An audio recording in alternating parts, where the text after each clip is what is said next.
আজকে আমরা শিখবো কিভাবে স্পেনিশ ভাষায় গণনা করতে হয়। যারা স্পেনে অলরেডি আছেন নতুন, তারা কিন্তু এই গণনাটা জানাটা খুবই জরুরি, এবং যারা চিন্তা করছেন যে স্পেনিশ ভাষা শিখে স্টুডেন্ট ভিসায় স্পেনে আসবেন বা স্পেনিশ ভাষাভাষী কোনো দেশে যাবেন, তাদের জন্য এই ক্লাসটা খুবই গুরুত্বপূর্ণ। তো চলুন কথা না বলে শুরু করা যাক। দেখেন, বেন্তে মানে হচ্ছে 20, বেন্তে মানে 20। কিন্তু যখন আমরা বেন্তে উন্নতে যাব, তখন আমাদেরকে এই বেন্তের এই যে এটা আছে ই, এটা স্পেনিশে আমরা এ বলি, ওটা কিন্তু চেঞ্জ হয়ে যাচ্ছে আই, অর্থাৎ স্পেনিশে আমরা এটাকে ই বলবো, অর্থাৎ বেন্তেটা হয়ে যাচ্ছে বেন্তি। তারপর থেকে একদম সহজ, আপনি যদি 21 বলেন তাহলে বেন্তি উন, বেন্তি উন। যদি বলি 22, তাহলে কি হবে? এই বেন্তিটা আমরা কমন নিব, বেন্তি সাথে শুধু এগুলো যোগ করব, বেন্তি দোষ। কিন্তু মজার বিষয় হচ্ছে একসাথে যুক্ত করে লিখতে হবে। তারপরে বেন্তি ত্রেস, যদি আমরা বলি 24, তাহলে বেন্তি কোয়াত্রো, বেন্তি সিনকো।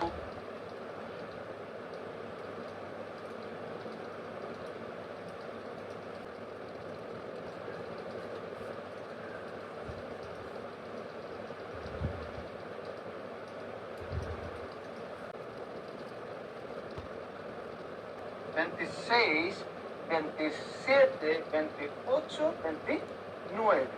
তাহলে 29 মানে কত হবে? 29 মানে হচ্ছে 29।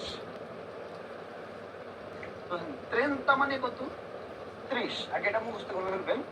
30, 40, 50, 60, 70।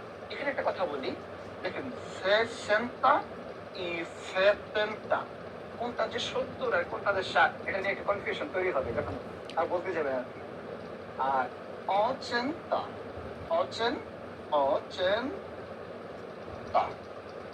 90 মানে 90। এইভাবে যদি আপনি শিখে ফেলেন তাহলে বাকিগুলি সহজ। শুধু কি করবেন জানেন? যেমন 31 যদি আমরা লিখতে চাই, তাহলে আমরা বলবো 30, আর স্প্যানিশে ওই ওয়াইটাকে ই বলে, ই মানে হচ্ছে আপনার এবং।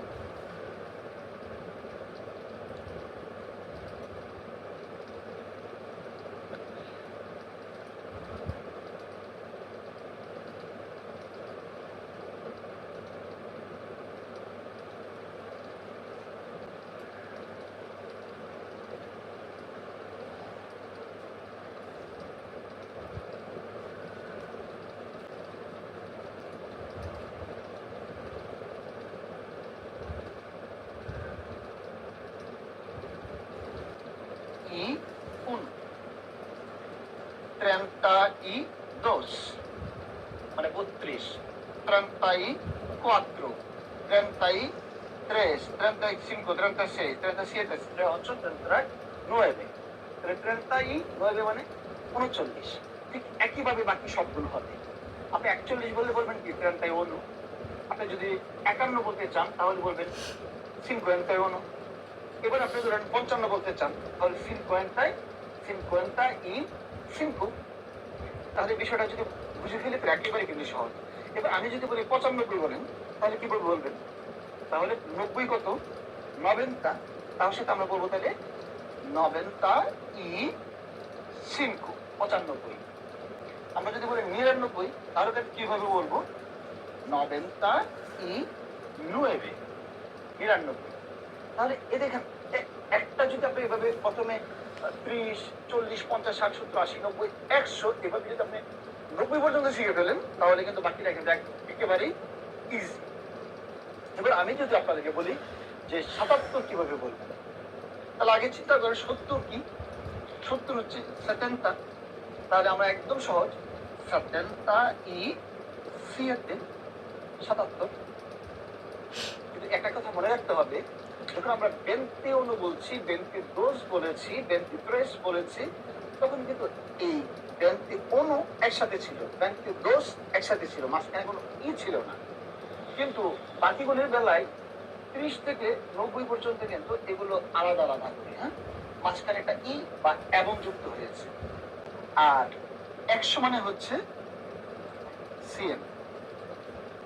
ওকে, এই 100-র উপর থেকে আরো বেশি কিভাবে গণনা করা যায়, কিভাবে পয়সা গণনা করতে হয়, দোকানের দাম দর করতে হয়, এগুলো নিয়ে আমরা আরেকটা কোনো ক্লাসে কথা বলবো। আপাতত আমরা এই ক্লাসটা এখানে শেষ করছি। 100-র উপরে যে